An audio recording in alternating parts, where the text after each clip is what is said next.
What's good, guys? It's your boy Banco Boxing, and today I'm here to talk about the money issues that DAZN USA is facing. Stay tuned.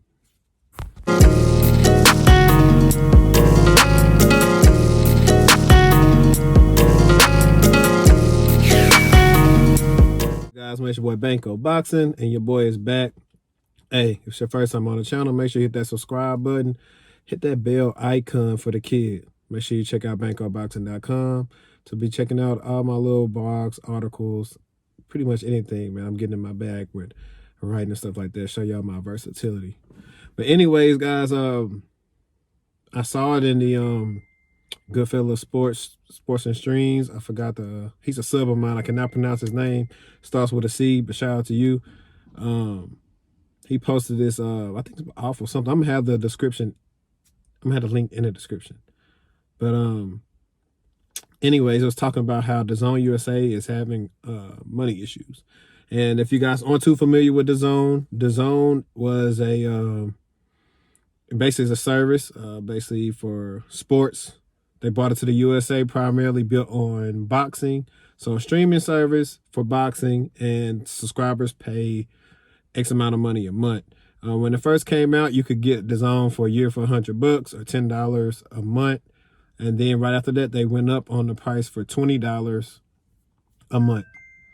So having said all that, we can see one of the big issues right there.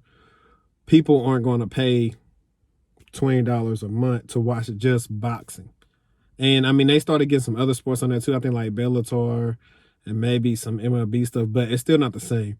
You got Hulu, Netflix, Disney Plus, all these other streaming services that have a plethora of content that viewers can watch, you know, pretty much the whole day if they want to. When it comes to DAZN, you got a couple of fights, but at the when you really think about it, it doesn't make a lot of sense to subscribe to that. But so we know the issues we're facing. This is the Corona-19 has pretty much devastated our whole economy. DAZN has, furloughed, employees, just like most other big companies. And they're trying to stop the bleeding. They've been looking for investors to take, some of the financial burden off of them. And right now, it doesn't look like they're finding that. Also, what the biggest issue is that people aren't working due to this economy, because a lot of people, it's like 13 or 14 million people that applied for unemployment during the pandemic. So if they're not working, a lot of people don't have disposable income even to subscribe to something like DAZN. So that's a big issue. They can't, make money from the gates, because 9 times out of 10, there will be no audience in attendance at these fights. So that's like two of the biggest things right there. Then not to mention, matter of fact, I'm gonna put this article in there too. I read about Eddie Hearn talking about the state of boxing when it comes back. If and when boxing comes back, it's going to be competing with a lot. Like, for example, right now in America, NBA was supposed to be going on around this time. They're talking about starting that back up. What you got? I think baseball starts happening. You got golf, all the other things. Pretty much in America, boxing is not a major sport. It's a niche sport. It's called the sweet science. Everybody doesn't like it. And pretty much, if you want to raise up watching it or saw an exciting fighter like an Ali or a Tyson, somebody like that, 9 times out of 10, you're not watching boxing.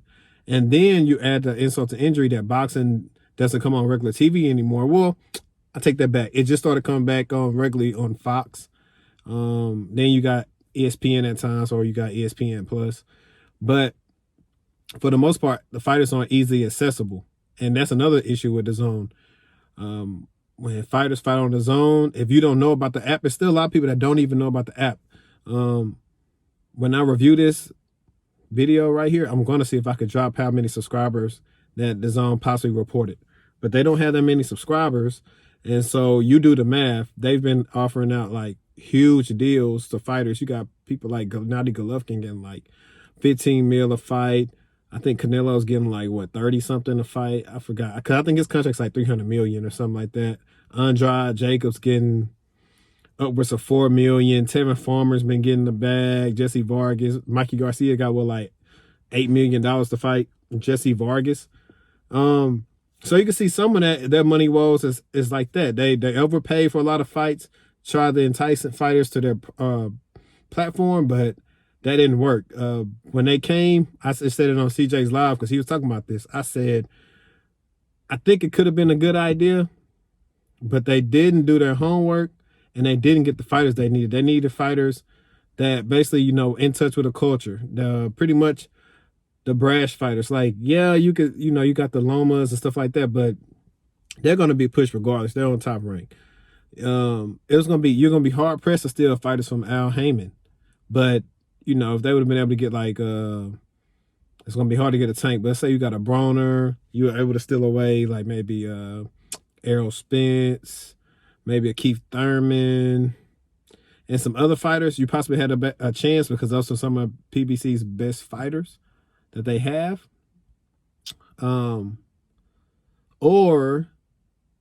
But granted, it was just so much tension, like this boxing is a dirty game. If they probably could have made some type of deal with PBC or something like that, and maybe instead of calling it DAZN, they would have caught the faction of it in USA, Premier Boxing Champions app or something like that people in United States already know about. It possibly could have did better because then they would have that idea and say, okay, hey guys, we're not using Showtime no more, or Fox. We're going straight digital, and we'll probably run the reruns on whatever. So a combination of streaming and maybe running it on a network, possible, you know. But I think the idea is too futuristic. We do see everything going to streaming. You see, you know, channels like I grew up watching all these channels. Like you got FX Now, Fox, Sling, man, you name it, HBO, Star, Cinemax. Everybody pretty much got their standalone apps. And that's because people don't really buy cable anymore, TV packaging.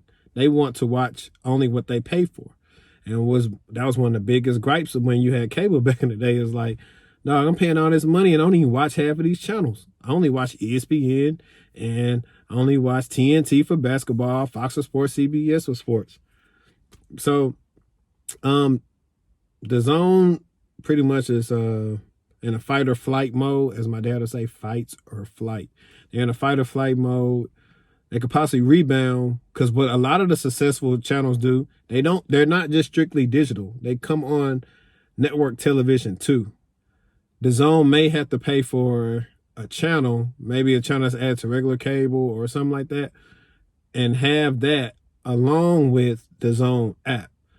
If they can do that, and they probably could boost up their viewership a lot. Because then, you know, with TV, they got the Nielsen ratings, they can do ads. I mean, they do it on DAZN, but everybody's not seeing it. So a combination of that will possibly help them out, because when you think about it, let's say prime example, you got, because they made this case before, but I think I put in my blog about how PBC trying to rush everything to pay-per-view. $60, $70 pay-per-view. They were trying to do that 4 or 5 times a year. You know what I'm saying? So what, you got 60 times 5 with $300? $300 a month. I mean, not a month, I'm sorry, $300 a year on boxing, which some of the fights probably shouldn't be on pay-per-view.